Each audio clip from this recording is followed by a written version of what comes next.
Okay, it's raining right now, but you can clearly see the sunlight coming out further south. Let's see if it actually clears up. I think it will anyways. It gives you a good contrast.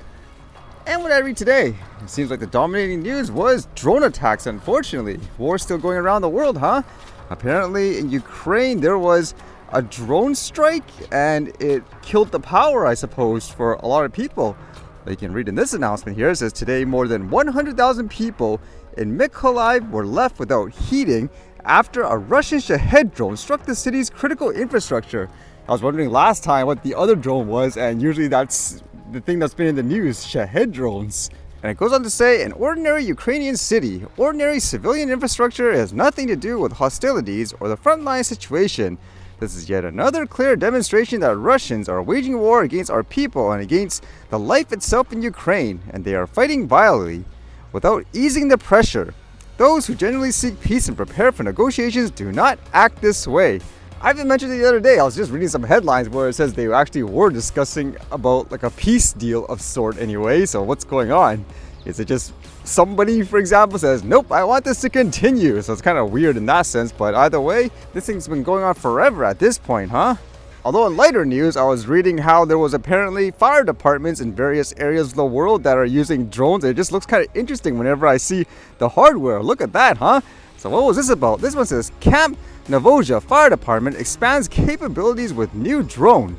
It says when the prairie fire ignited recently southwest of Belmont, the Camp Navajo Fire Department was quick to deploy its new piece of equipment, a 33-pound carbon fiber frame quadcopter drone capable of providing visual and thermally image surveillance. Within an hour, we had a request from Ponderosa Fire District for the drone for a reconnaissance mission.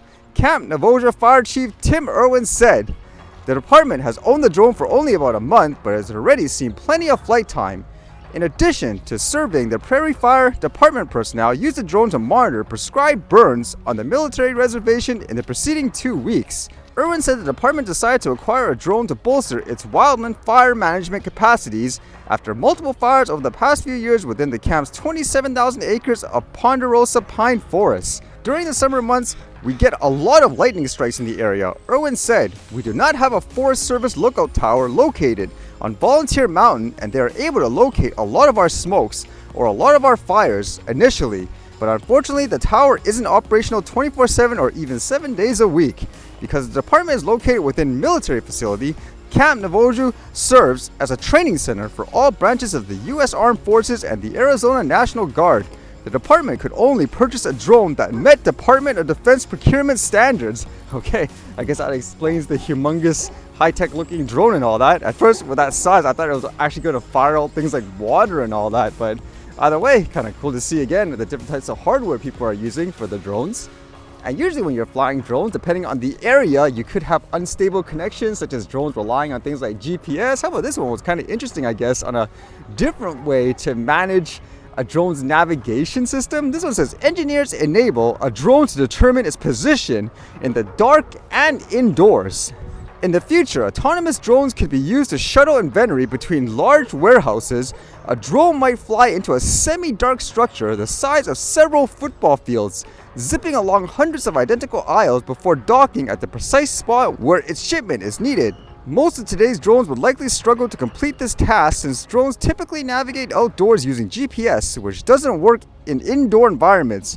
For indoor navigation, some drones employ computer vision or LiDAR, but both techniques are unreliable in dark environments or rooms with plain walls or repetitive features.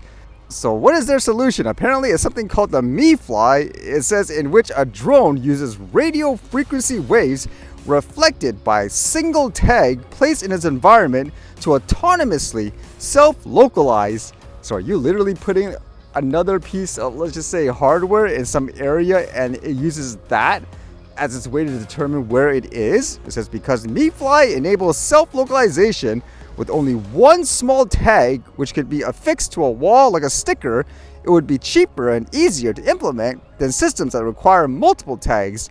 In addition, since the MiFly tag reflects signals sent by the drone rather than generating its own signal, it can be operated with very low power.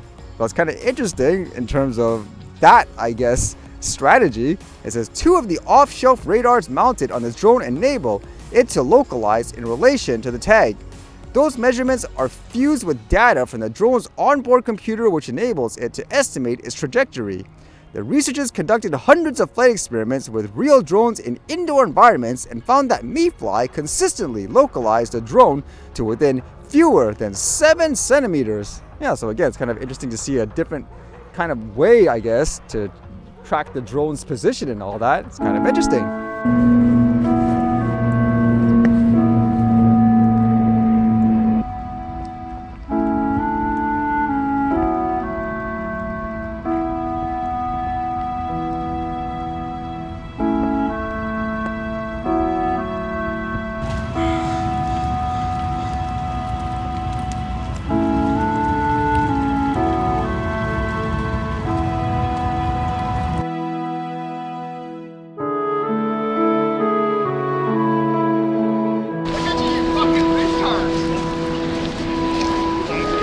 Gave me the finger and jerked me off. You're fucking proud? This is what I paid $120 for it. You're fucking rude, you fucker.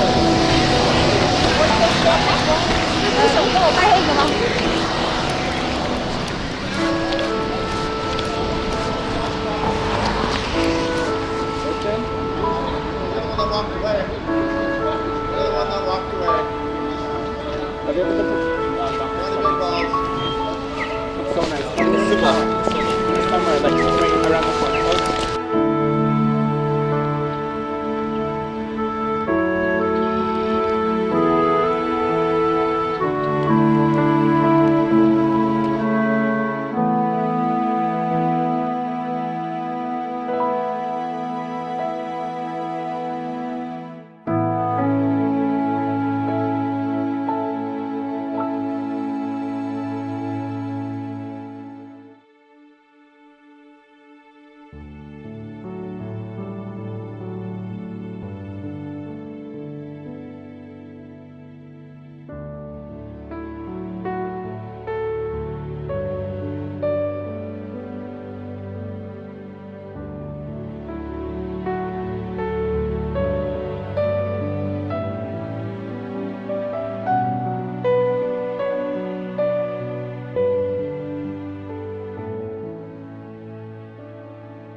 Hey, see you guys later.